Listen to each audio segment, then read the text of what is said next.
Hello बच्चों, क्या हाल चाल आप सभी का। आपका बहुत बहुत स्वागत है आपके अपने YouTube चैनल AIP गोड्डा में। पिछले क्लास में जहां पर हम छोड़े थे उसके आगे वाला पार्ट है ये, जिसमें हम लोग मॉडल सेट क्वेश्चन बैंक के 30 नंबर तक किए थे। ये उसके अगला क्वेश्चन है। ठीक है, तो चलिए कॉपी और पेन निकाल के बैठ जाइए और शुरू करते हैं। और आपका ये पहला क्वेश्चन है, देखिए क्या कह रहा है। ये क्वेश्चन कह रहा है दो कणों ए और बी का विस्थापन समय ग्राफ नीचे के चित्र में दिखाया गया है। उनके वेगों का अनुपात VA VB है। तो भैया आपको यहाँ पर ग्राफ दिया गया है। आपको यहाँ पर क्या दिया गया है? एक ग्राफ दिया गया है। देखिए ये किसका किसका ग्राफ है? ये है डिस्प्लेसमेंट टाइम ग्राफ, बोले तो विस्थापन और टाइम ग्राफ। ठीक, विस्थापन समय ग्राफ।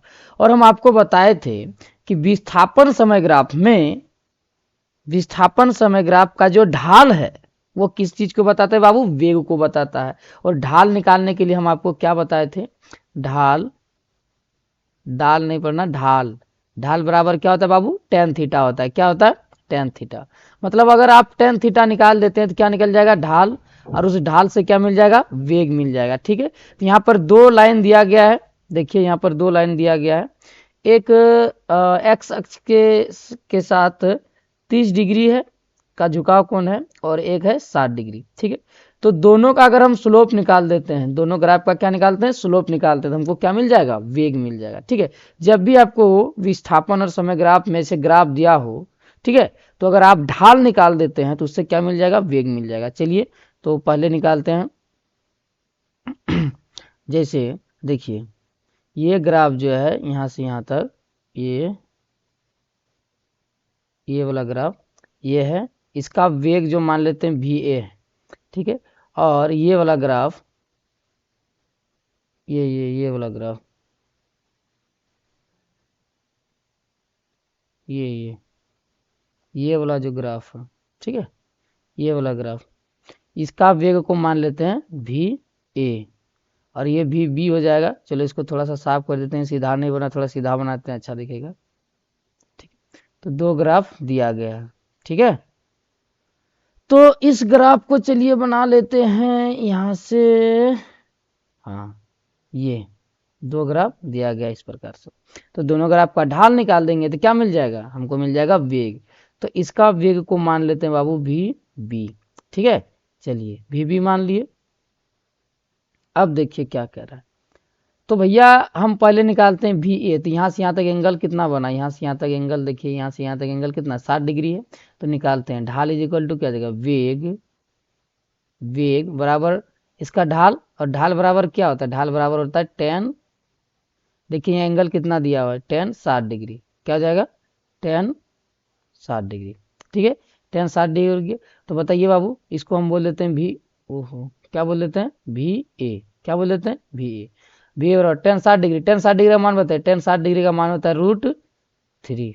ठीक है, ये VA निकल गया। उसी तरह VB निकालने के लिए VB रेखा का ढाल निकालना पड़ेगा। तो चलिए VB रेखा का ढाल निकालते हैं। VB रेखा इक्वल टू क्या हो जाएगा? Ten 30 degree.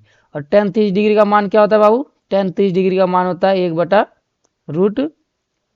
टेन 30 डिग्री का मान क्या होता है? 1/√3। ठीक है, चलिए तो बोल रहा है कि दोनों का अनुपात क्या होगा? तो क्या निकालना पड़ेगा हमको? VA/VB। ठीक है बच्चों, तो VA का मान देख लीजिए कितना है? √3। और VB का मान क्या है? 1/√3। अगर हम इसको सॉल्व करेंगे तो क्या हो जाएगा? VA/VB इज इक्वल √3, ठीक है, बटा 1 गुना √3/1। तो कितना आ जाएगा बाबू? ये आ जाएगा आपका, ये आपका आ जाएगा इधर ये आ जाएगा VA/VB इज इक्वल टू क्या हो जाएगा? √3 गुना √3 क्या? 3 और 1 गुना 1। तो कौन सा आंसर हो जाएगा? ये हो जाएगा 3:1। ठीक है बच्चों, 3:1। ठीक है, चलिए बढ़ते हैं अपने अगले क्वेश्चन की ओर। ये अगला क्वेश्चन इंतजार कर रहा है आप लोगों का। ये रहा अगला क्वेश्चन आपके कंप्यूटर स्क्रीन पर। देखिए बच्चों क्या कह रहा है अगला क्वेश्चन। कह रहा है निम्नलिखित में से कौन त्वरण का प्रतिनिधित्व करता है? कौन प्रतिनिधित्व करता है? तो चलिए बच्चों देखिए यहाँ पहला ऑप्शन क्या बोल रहा है। पहला ऑप्शन बोल रहा है कि स्थिति में परिवर्तन। भैया स्थिति में परिवर्तन को तो हम लोग मतलब चाल या वेग बोलते हैं। गति में परिवर्तन, तो भैया गति मतलब चाल, गति मतलब चाल या वेग। चाल में परिवर्तन को क्या कहते हैं?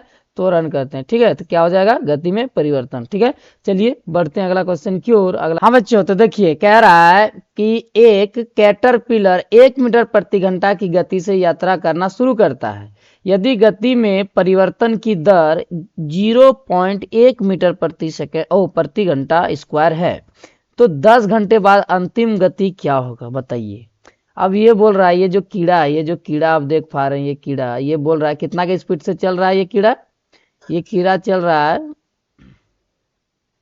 ये जो कीड़ा है ये बोल रहा है चल रहा है 1 मीटर प्रति घंटा के स्पीड से चल रहा है। ठीक है, चल रहा है।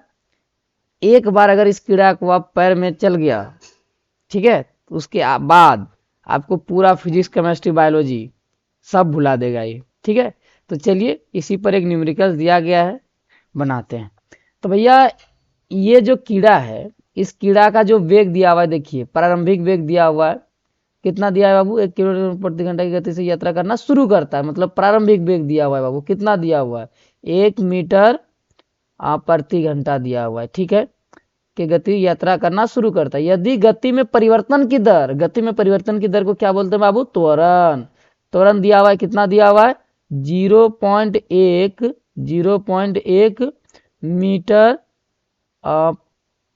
पर सेकंड नहीं है, पर घंटा का स्क्वायर। ठीक है बच्चों, और समय दिया हुआ है, कितना समय दिया हुआ है? 10 घंटा। समय कितना हुआ है? 10 घंटा। तो बोल रहा है अंतिम वेग क्या होगा, मतलब भी पूछा हुआ है। ठीक है, भी। चलिए तो यहाँ पर गति का कौन सा अंतिम वेग निकालने के लिए हम लोग क्या करते हैं? चलिए इधर लिखते हैं। तो गति का पहला समीकरण लगा देते हैं। तो गति का पहला समीकरण क्या है? गति का पहला समीकरण है v is equal to u plus a t. तो u का मान कितना है? u का मान है 1।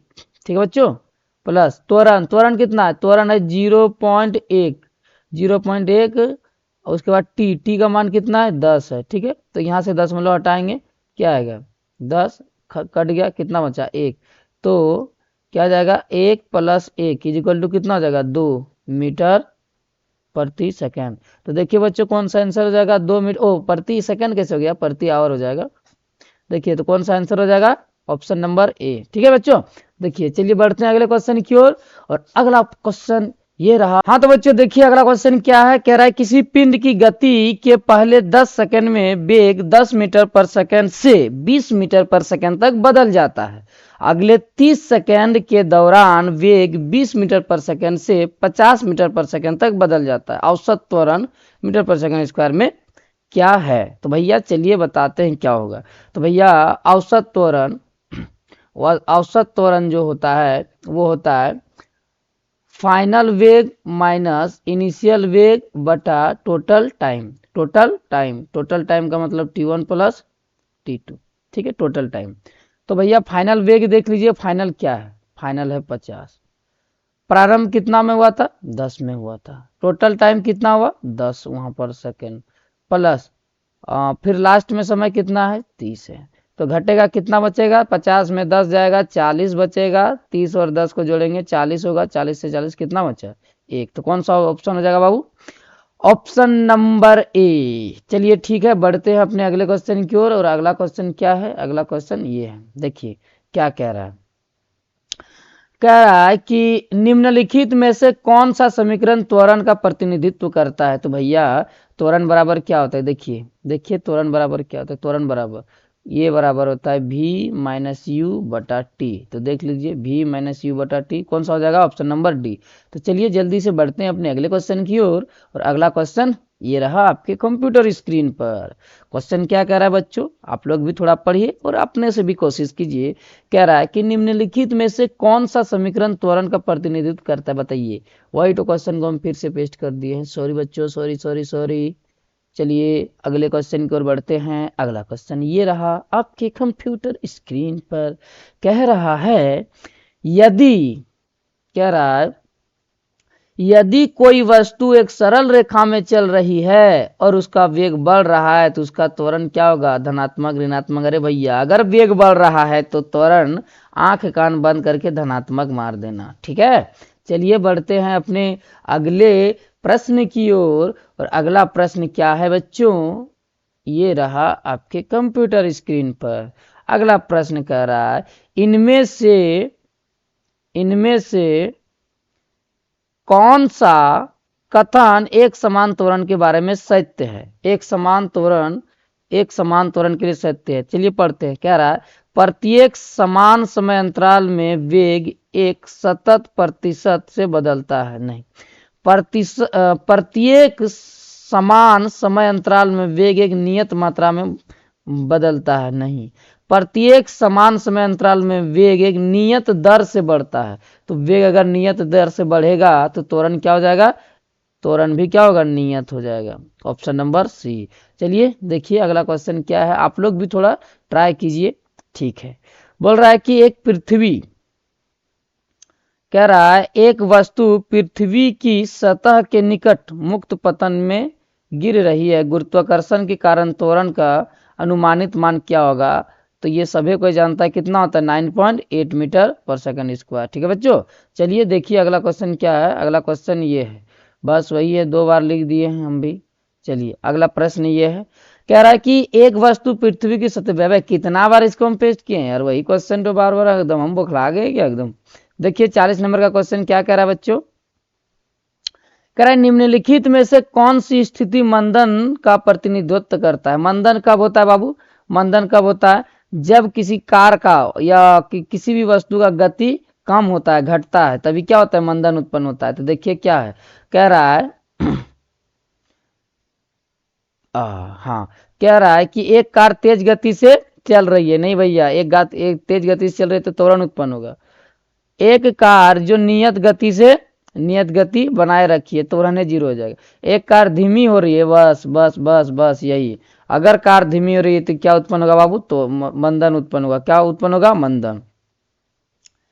चलिए चलिए चलिए बढ़िए अगले क्वेश्चन की ओर। अगला क्वेश्चन क्या है, अगला क्वेश्चन कह रहा है कि यदि कोई वस्तु मुक्त रूप से गिर रही है तो समय के साथ उसका वेग कैसे बदलता है। तो भैया अगर कोई चीज ऊपर से गिरता है तो जो समय के साथ जो है उसका वेग कैसे बदलता है, स्क्वायर के साथ बदलता है, ठीक है। कैसे बदलता है, वर्ग के साथ बढ़ता है, ठीक है। नहीं तो आप देख लीजिए समीकरण, जैसे अगर हम विस्थापन का समीकरण लेंगे तो क्या होगा, यू टी प्लस हाफ क्या हो जाएगा, ए टी का स्क्वायर। तो एस क्या, विस्थापन। तो विस्थापन जो है ना, समय के साथ अगर विस्थापन बदलता है वही तो वेग कहलाता है ना। विस्थापन अगर समय के साथ बदल रहा है वही क्या कहलाता है, वेग कहलाता है, ठीक है। और ये क्या हो जाएगा, इसके बीच संबंध, ये मान के चलिए कोई चीज ऊपर से गिर रहा है तो यू बराबर हो जाएगा 0। ऊपर से अगर गिरना शुरू करेगा यू बराबर 0, बचेगा क्या, हाफ ए। ये सब क्या है, ये सब तो खैर कांस्टेंट है, बचेगा क्या, टी स्क्वायर। देख लीजिए समय के वर्ग के साथ बढ़ता है। तो कौन सा ऑप्शन रहेगा, ऑप्शन नंबर डी। चलिए बच्चों देखते हैं अगला क्वेश्चन क्या है। अगला क्वेश्चन ये है, देखिए ये तो आसान है, आप लोग भी टिक लगा दीजिए। बोल रहा है कि न्यूटन के गति के दूसरे नियम के अनुसार त्वरण बल द्रव्यमान के बीच संबंध क्या है भैया। तो त्वरण बराबर तो तुम लोग जानबे करता है, ये होता है F is equal to M A, ठीक है। चलिए बढ़ते हैं अगले प्रश्न की ओर। अगला प्रश्न क्या है बच्चों, देखिए अगला प्रश्न पढ़िए जरा, बोल रहा है क्या इसी का हिंदी यहाँ, अगर आप इंग्लिश नहीं पढ़ पाते हैं तो देखिए पढ़ते हैं। कह रहा है कि जब किसी वस्तु पर गति की दिशा में बल लगाया जाता है तो उसके त्वरण पर क्या प्रभाव पड़ता है। बोल रहा है ये बढ़ता है, घटता है, सेम रहता है। बोल रहा है कि path it depends on the magnitude of the force and the mass and object. बोल रहा है वस्तु के मास पर निर्भर करता है, वस्तु के द्रव्यमान पर निर्भर करता है, बल पर निर्भर करता है, ठीक है। जबकि ये नहीं होगा, कि कौन सी होगा, अगर किसी वस्तु पर, यदि कोई वस्तु है और इसके गति के दिशा पर ही अगर हम बल लगाते हैं, इसका त्वरण क्या होता है बाबू, बढ़ता है। मतलब क्या होता है, इंक्रीज होता है। क्या होता है, इंक्रीज होता है, इंक्रीज होता है, इंक्रीज। ठीक है, चलिए चलिए बढ़ते हैं अगले प्रश्न की ओर। और अगला प्रश्न क्या है, अगला प्रश्न देखते हैं ये। चलिए बच्चों पढ़िए अगला क्वेश्चन क्या कह रहा है। कह रहा है क्या कह रहा है, कुछ नहीं। देखिए कह रहा है कि एक सिक्का और पत्थरों से भरा थैला एक समान प्रारंभिक चाल से गुरुत्वाकर्षण रहित, मतलब जी का जो मान है वो बोल रहा है नहीं है। ठीक है, जी का मान नहीं है, तो बोल रहा है कि वातावरण में फेंका जाता है। त्वरण उसमें क्या बच्चों, त्वरण जीरो है। त्वरण क्या जीरो है। तो बोल रहा है इस स्थिति के बारे में निम्नलिखित में से कौन सा कथन सत्य है। थैला तेजी से यात्रा करेगा, सिक्का तेजी से चलेगा, दोनों। अब इसमें एक ऑप्शन है, दोनों समान चाल से यात्रा करेगा। तो भैया सिक्का और थैला दोनों क्या होगा, एक के साथ में चलेगा। सिक्का और थैला क्या होगा, एक के साथ में ही चलेगा। ठीक है, चलिए अगले प्रश्न की ओर बढ़ते हैं बच्चों। अगला प्रश्न क्या है, अगला प्रश्न है ये देखिए। कह रहा है कि एक बस अपनी यात्रा के पहले कुछ मीटर 5 मीटर पर सेकंड के त्वरण के साथ 10 सेकंड में और अगले कुछ मीटर 15 मीटर पर सेकंड 15 मीटर पर सेकंड के साथ 20 सेकंड में चलती है। यदि यह विरामावस्था से शुरू होता है तो अंतिम वेग क्या होगा। अंतिम वेग क्या होगा पूछ रहा है बच्चों। ठीक है, चलिए तब निकालते हैं अंतिम वेग। ठीक है, तो अंतिम वेग क्या होगा, तो भैया अंतिम वेग का मतलब फाइनल वेग पूछा हुआ है। ठीक है, तो यहाँ पर देख लीजिए त्वरण दिया हुआ है, त्वरण दिया हुआ है, यहाँ पर लिख लीजिए त्वरण। ठीक है, त्वरण कितना दिया है बच्चों, त्वरण दिया हुआ है, चलिए ए, इसको A1 बोल देते हैं। और कितना दिया हुआ है, 5 मीटर प्रति सेकंड स्क्वायर। और इसके लिए समय कितना दिया हुआ है, इसके लिए समय दिया हुआ है 10 सेकंड। कितना दिया है बच्चों, 10 सेकंड। तो यहाँ से अगर हम V1 निकालते हैं, V1 निकालते हैं तो क्या हो जाएगा बताइए। तो V बराबर क्या होता है, U प्लस AT। और विरामावस्था से बोल रहा है तो V बराबर U प्लस AT। विरामावस्था से बोला है बाबू तो U बराबर तो जीरो ही नहीं जाएगा। तो V1 बराबर क्या हो जाएगा बताइए, V1 बराबर हो जाएगा बच्चों, V1 U तो हो जाएगा 0 प्लस AT बचेगा। चलिए तो V1 का मान कितना, A का मान बताइए बच्चों क्या है, A1 का मान है 5 और T का मान कितना है, T का मान है 10। तो कितना हो जाएगा, 10 पचे 50। तो V1 का मान हो गया 50। ठीक है, उसी तरह अगर V2 निकालें तो V2 बराबर भी क्या हो जाएगा, A2T। और A2 का मान देख लीजिए कितना दिया हुआ है, A2 का मान देख लीजिए, यहाँ पर A2 का मान कितना दिया हुआ है।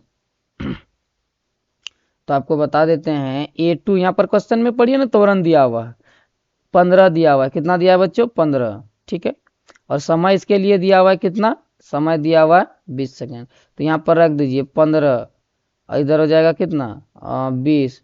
तो 15 दूना 30 एक 0, कितना हो जाएगा, इधर हो जाएगा 300। ठीक है, तो अब फाइनल कुल वेग निकालते हैं तो क्या हो जाएगा, V1 प्लस V2। तो V1 प्लस V2, V1 का मान कितना है 300, उधर कितना है, अब V1 का मान है 50 और इसका मान है 300। तो टोटल कितना हो जाएगा 350। देखिए कौन सा ऑप्शन सही होगा, ये हो जाएगा आपका 350, ऑप्शन नंबर बी। ठीक है, चलिए बढ़ते हैं अपने अगले प्रश्न की ओर। अगला प्रश्न क्या कह रहा है, अगला प्रश्न कह रहा है कि एक सरल रेखा में एक समान वेग से गतिमान किसी वस्तु का त्वरण क्या है। एक सरल रेखा में एक समान वेग से गतिमान किसी वस्तु का त्वरण क्या है। ठीक है, एक सरल रेखा में एक समान वेग से गतिमान, अरे भैया अगर कोई चीज एक समान वेग से चलेगा तो त्वरण तो शून्य हो जाएगा, त्वरण क्या हो जाएगा, शून्य हो जाएगा। चलिए बढ़ते हैं अपने अगले प्रश्न की ओर। क्या कह रहा है अगला प्रश्न, कह रहा है निम्नलिखित में से किस परिदृश्य में त्वरण शामिल नहीं है। एक कार एक नियत गति से एक वक्र का चक्कर लगा रही है। अगर कोई कार नियत गति से चक्कर लगा रही है तो त्वरण शामिल होगा, त्वरण तो उत्पन्न होगा। अंतरिक्ष में प्रक्षिप्त एक रॉकेट, अब रॉकेट में तो भी त्वरण उत्पन्न होता है। मेज पर रखी किताब, अगर कोई वस्तु रखी हुई है चुपचाप, उसमें त्वरण क्या हो जाएगा, उसमें त्वरण हो जाएगा 0। क्या हो जाएगा, 0 हो जाएगा बच्चों। तो यही हो जाएगा आपका आंसर। ठीक है, चलिए चलिए बढ़ते हैं अगले प्रश्न की ओर। अगला प्रश्न क्या कह रहा है देखिए, अगला प्रश्न कह रहा है, अगला प्रश्न क्या कह रहा है देखिए, कह रहा है कि गति के समीकरण निम्नलिखित में से किस प्रकार की गति के लिए मान्य है। निरंतरण ऊर्जा, एक समान त्वरण से त्वरित गति, तो यही हो जाएगा इसका। गति का समीकरण हम लोग तभी लगाते हैं जब उसका त्वरण क्या हो, नियत हो, एक समान हो। तो कौन सा हो जाएगा, ऑप्शन नंबर बी। ठीक है बच्चों, चलिए बढ़ते हैं अगले प्रश्न की ओर। अगला प्रश्न क्या कह रहा है, कह रहा है कि नियत त्वरण के साथ गतिमान किसी वस्तु के लिए त्वरण और समय के बीच क्या संबंध है। त्वरण और समय के बीच अभी तो तुरंत बताइए भैया कि ये क्या संबंध है, तो द्विघात संबंध है। क्या संबंध है, द्विघात का संबंध है। ठीक है, चलिए बढ़ते हैं अगले प्रश्न की ओर। अगला प्रश्न क्या कह रहा है, अगला प्रश्न ये है। ठीक है, कह रहा है कि जब किसी वस्तु को एक निश्चित ऊंचाई से गिराया जाता है तो छोड़े जाने पर समय प्रारंभिक वेग क्या होता है। भैया अगर कोई वस्तु है, जब हम यहाँ से गिराते हैं, नीचे की तरफ गिराते हैं, यहाँ पर u को क्या मान लेते हैं, 0 मान लेते हैं, क्या कि अभी इसका वेग क्या है, 0 है। तो क्या प्रारंभ में माना जाता है, वेग का मान 0 माना जाता है। ठीक है बच्चों, देखिए अगला प्रश्न क्या है। अगला प्रश्न चलो चलो चलो निकल जाओ। 50 51 देखिए, ठीक बोल रहा है कि ये भी प्रश्न है। देखिए बोल रहा है एक समान चाल से नीचे की ओर जाने वाली वस्तु का त्वरण क्या होगा। एक समान चाल से बोल रहा जा रहा है। ठीक है, एक समान चाल से, उसको जैसे भी ले जा रहा है एक समान चाल से ले जा रहा है। तो भैया जब भी अगर चाल एक समान है तो त्वरण हो जाएगा 0। क्या हो जाएगा, त्वरण 0। ठीक है, त्वरण 0 हो जाएगा। सर नीचे की तरफ जाएगा तो एक समान चाल से कैसे जाएगा, उसको जबरदस्ती एक समान चाल से ला रहा है। ठीक है, मतलब धीरे धीरे उसको रोक के एक समान चाल से नीचे, ऐसा नहीं कि एकदम फ्री फॉल करा रहा है, ऐसा नहीं कि उसको ऐसे बॉल है उसको छोड़ दिया है। अगर छोड़ देगा वो तो एक समान चाल से आएगा ही नहीं, उसको पकड़ के धीरे धीरे एक समान चाल से ला रहा है। तो एक समान चाल से ला रहा है तो त्वरण क्या हो जाएगा, 0 हो जाएगा बच्चों। ठीक है, चलिए देखिए अगला प्रश्न क्या है। अगला ये रहा अगला। ठीक है, बोल रहा है कि क्वेश्चन क्या कह रहा है, कह रहा है कि जब प्रारंभिक वेग त्वरण और समय जब प्रारंभिक वेग त्वरण और समय ज्ञात हो तो गति के निम्नलिखित में से किस समीकरण का उपयोग अंतिम वेग की गणना के लिए किया जाता है।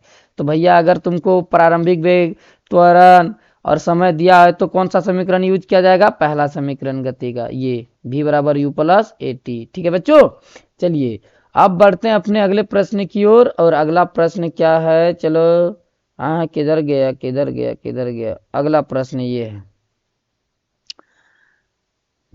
समीकरण s बराबर U T plus half A T square, s बराबर U T plus half A T square प्रतिनिधित्व करता है। गति का पहला समीकरण, गति का यह है, गति का दूसरा समीकरण, गति का क्या, ये दूसरा समीकरण। ठीक है, चलिए आगे बढ़ते हैं। अगला क्वेश्चन क्या कर रहा है बच्चों, अगला क्वेश्चन क्या कर रहा है, अगला क्वेश्चन कुछ नहीं कर रहा है। हाँ ये 54 नंबर, देखिए क्या कर रहा है। कह रहा है कि प्रारंभिक वेग विस्थापन और त्वरण ज्ञात होने पर अंतिम वेग ज्ञात करने के लिए, प्रारंभिक वेग विस्थापन और त्वरण ज्ञात होने के लिए, भैया इसमें समय नहीं है, और समय नहीं है तो कौन सा समीकरण हम लगाएंगे, कौन सा समीकरण लगाएंगे, समय अगर नहीं है, समय देखिए किसमें नहीं है, तो भैया प्रारंभिक वेग विस्थापन और प्रारंभिक वेग विस्थापन और त्वरण ज्ञात होने पर अंतिम वेग ज्ञात करने के लिए, तो भैया यही हो जाएगा। क्या हो जाएगा, ऑप्शन नंबर डी, यही समीकरण लगाना है, v स्क्वायर बराबर यू स्क्वायर प्लस 2as। ठीक है, चलिए बढ़ते हैं अपने अगले प्रश्न की ओर। अगला प्रश्न क्या कह रहा है, देखिए कह रहा है कि समीकरण v बराबर यू प्लस ए टी में यदि त्वरण ऋणात्मक है तो यह क्या दर्शाता है। वस्तु विरामावस्था में, अभी वस्तु विरामावस्था में तो त्वरण तो होगा ही नहीं होगा ये। ठीक है, वस्तु प्रारंभिक वेग के विपरीत दिशा में गति कर रहा है। हाँ, मंदन तभी होता है जब वो पीछे हटता है। ठीक है, वस्तु क्या हो रहा है, प्रारंभिक वेग से विपरीत दिशा में पीछे हट रहा है। ठीक है, चलिए तो कौन सा हो जाएगा, ऑप्शन नंबर बी। ठीक है बच्चों, चलिए आज इतना ही रखते हैं, फिर समतल में गति हम लोग कल देखेंगे और उसका कुछ क्वेश्चन लगाएंगे। ठीक है, तब तक के लिए खुश रहें, मुस्कुराते रहें, गुनगुनाते रहें और ऐसे ही वीडियो देखते रहें। कैसा लगा वीडियो कमेंट में जरूर बताएं। ठीक है, चलिए मिलते हैं फिर डायरेक्ट अब क्लास में।